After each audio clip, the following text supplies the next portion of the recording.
Hey there, Shawna Karrasch here with another Ask Shawna answer. Okay, I have a great question from Kaylee, and I appreciate what you're doing. So let me read it. Hi, Shawna. I recently got a new horse that has some pretty neglected hooves. Unfortunately, she is also quite scared of everything. And while she does try to cooperate, a lot of it is too much for her. She doesn't really even want people on either side of her. She will pick up her front feet but will try to take them away once you start working with any rasper knives and refuses to send her foot out to allow it to be put on a hoof stand. Her back feet are worse. She tends to get a little kicky even just picking them up. Not mean, just scared. What would your steps be to get her to be more comfortable with people being around her and then eventually to train her to cooperate with hoof care, holding all 4 feet, allowing them to be placed on a stand, etc.? I don't really want to resort to forcing her through it if I don't have to. We live in cowboy country, and that's usually the #1 way it's done out here. Since she seems very willing, once she starts to understand what you want, and that she's in no danger. I do our horse's feet myself, so I also have full control over the process and can go as slow as needed or break it into many sessions, etc. Okay, Kaylee, that is fantastic. And what I love, the first thing I really love is that you recognize it's fear. She's not mean. She's not trying to be uncooperative. She's not being stubborn. She's scared. She's just scared. So, and it sounds like kind of all of her training has maybe been fearful for her. And I think it is so important that we recognize this. Even the most aggressive horses aren't being mean. They learn this out of fear first. I mean, now they may want to kill you, but that's how it started, was fear. Then they learned a way to cope with that fear and to get the fear or the scary thing to go away. So I really, really appreciate that. And I'm going to direct you I do have a podcast about, I think there's tactile and touching might be a podcast. If it's not, I will make one shortly. But I definitely have one for feet. So I would recommend you go to my website, which is www.on-target-training.com. And there's a podcast page, and listen to the one about feet. It'll go into more depth than my answer is going to be today. And honestly, I mean, I answer things and I fly off the cuff. I mean, I just say it off my top of my head. And then later I always think of more things. So I'm sure there's different things in there than what I will say today. But the first thing I would do is you recognize the first component is she's afraid of people. I would even maybe start her a little bit, because her relationship with people, I think while she's learned to tolerate them, I don't think she likes that. I think she's fearful of what people are going to bring to the equation, period. Because if she doesn't even want them on her side, I mean, that to me says she's saying, I don't even want you around me because I'm fearful. So it might not be a bad idea to go back even, I know I have one for untouchables. And while she's not untouchable, I think the emotional component that is part of her being touched isn't exactly what we want. She's not thinking, I love people, I like to be touched. She's thinking, I don't really like people and I don't like to be touched. So I think you will go faster through that, but I think some of the things that are in there will be good ways to help start giving her control. One of the biggest things I find is a lot of these horses that are very fearful, they respond very, very well when we give them, one, we do use food, because food it changes their emotional component and it puts something in it for them. And even if she might not even take food right now, I don't know, but it means that they're relaxed enough to eat, and we can start changing through classic conditioning or counter conditioning and desensitization, which is really what you're going to be working on, the emotional component of seeing people and what people are about. So I'm going to suggest that you also listen to the Untouchable podcast. I love these podcasts because I could send to people all over. But what I would do is, and also I want to point out for other people that whatever training she had, I imagine it was too much for her. And it doesn't mean that people were abusive. I've had a horse come to me myself that he had training that worked for lots of other horses. For him, it was too much. So in his eyes, it was abuse, because he didn't understand it. He didn't get it. He never knew what they were doing or what they were saying. So it just got more and more and more and more fearful. And they're raising the pressure, escalating pressure, trying to match his uncooperativeness, and all he's doing is going, I still don't know, and you're yelling at me, I mean, in his language. So while it's worked for lots of horses, it didn't work for this horse, and his fear threshold wasn't recognized and kind of dealt with. But that's something that's kind of newer for the horse world. So regardless, it sounds like in her eyes, she hasn't understood or accepted her training. So going back to those feral steps, do classic conditioning and the desensitization and counter conditioning really for a lot of it. But what I would do, first of all, try to figure out her threshold. So where is it? How close can you be that she is still comfortable? I mean, okay, so for me, this is threshold. Horse is standing around, and let's say I walk up with a tarp in my hand, but I come in from the paddock far away.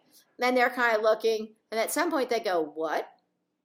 That's threshold to me. So it's just that little extra observant, a little extra alert, a little extra focused on, without all it doesn't mean, I mean, that's way over threshold. And it's when they go, wait, what is that?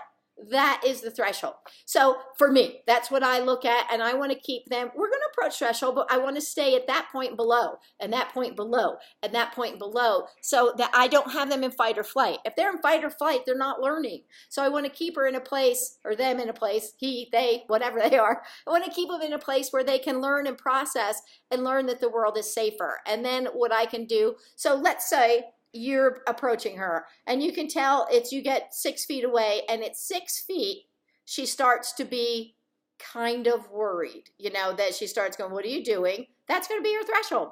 So maybe at 7 feet, she's still like, yeah, hey, okay.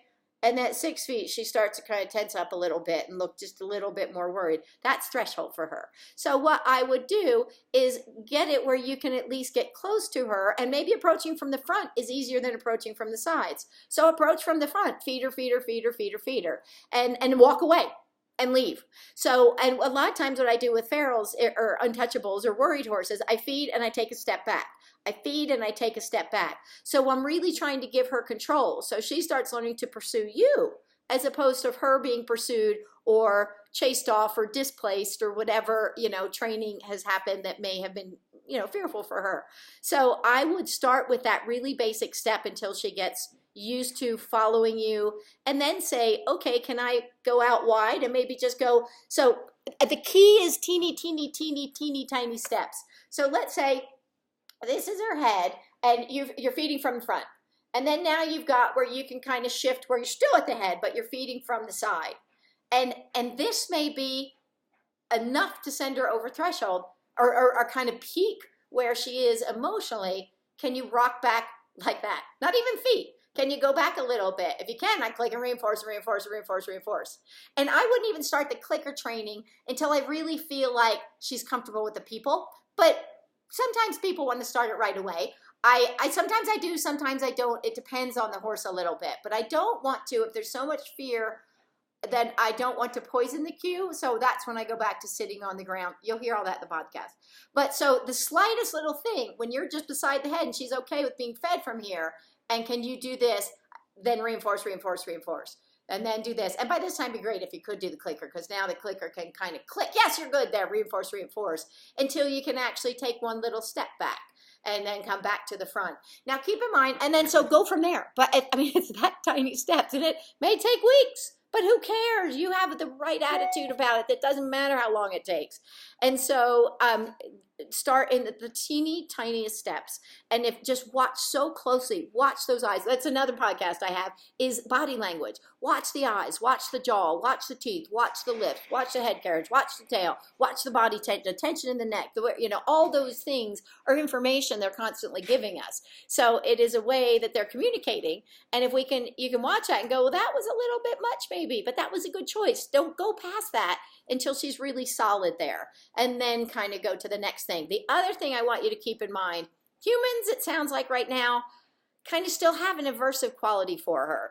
So she's still, while she may be kind of doing things, but she still may be so on guard that she doesn't, because she's just worried what might happen, so she may be doing things, but recognizing that she still could be kind of like in her head.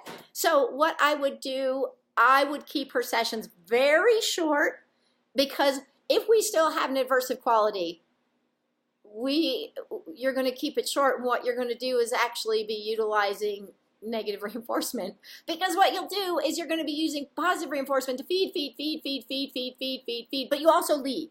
Because if we're still having an aversive thing, for it to be a really short session and the human didn't go where she anticipated they might go, it didn't turn into what she thought it was going to turn into, it's quite reinforcing. So when I work with ferals, when I get one little thing, I go, that's great, and I leave with a pile of food and I leave, so I'm like, see, it's okay. It's not what you anticipated was going to happen.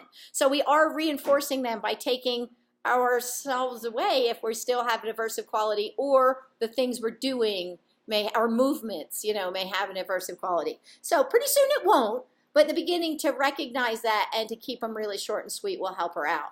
Then the going to the feet, go to the podcast for that, because this could be a 45-minute answer. But I really do give them control. I teach them to pick up their feet. So if I have a horse there and she's like, oh no, first get her good where you can go to the side, you can go all the way around her and she doesn't have the tension. That's going to be a huge step towards breaking that down. So then when you can do that, she's really good. When you go to the side, I will ask for the leg kind of high. And sometimes I just go down a little bit and say, can I have your leg? Can I have your leg? At some point you may see this. And I click that, because she needs to take the weight off of that foot is the first thing you need to do. So even getting the weight shifted off of that foot is good. And I say, yep, that's the idea. That's all you had to do today. Maybe I do that a couple times. And then pretty soon I'm going to look for the knee to start to bend. So, you can't see it here because my elbow goes the other way, but start to bend just a little bit or to soften. I click that until eventually they're picking their own foot up. I want them to have control of the foot. I want to build such a good, strong reinforcement history with lifting their foot that they love lifting their foot, but I'm not touching it. You have control of it, because I'm sure what makes her so fearful is she thinks it's going to be grabbed, and then she doesn't have support and balance, and she doesn't know what's happening, and it just the whole process becomes scary for her. So if you teach her to lift it and then lead her to have a little bit of time, then pretty soon she will like doing that. When you've got that good, and I would start with the front feet first, since those are her best feet, so she gets the concept a little bit, and then I'd go to the back foot. And again, do the same process. And if you need to get like a pool noodle to touch her, desensitize her to the pool noodle first, but to touch her back leg so you don't get kicked, then you can do that. It's a way to touch her back there without having to be in peril, being too close to a flying foot because of her defensiveness. So there's a lot in your question, and I love what you're doing. And what I want you to do, so again, go to the On Target Training and look up the On-Target, or just Google Shawna Karrasch. If you Google Shawna Karrasch, you'll find On Target Training, and you can go to the podcast tab on my website, and that will take you to, I have 28 podcasts published now.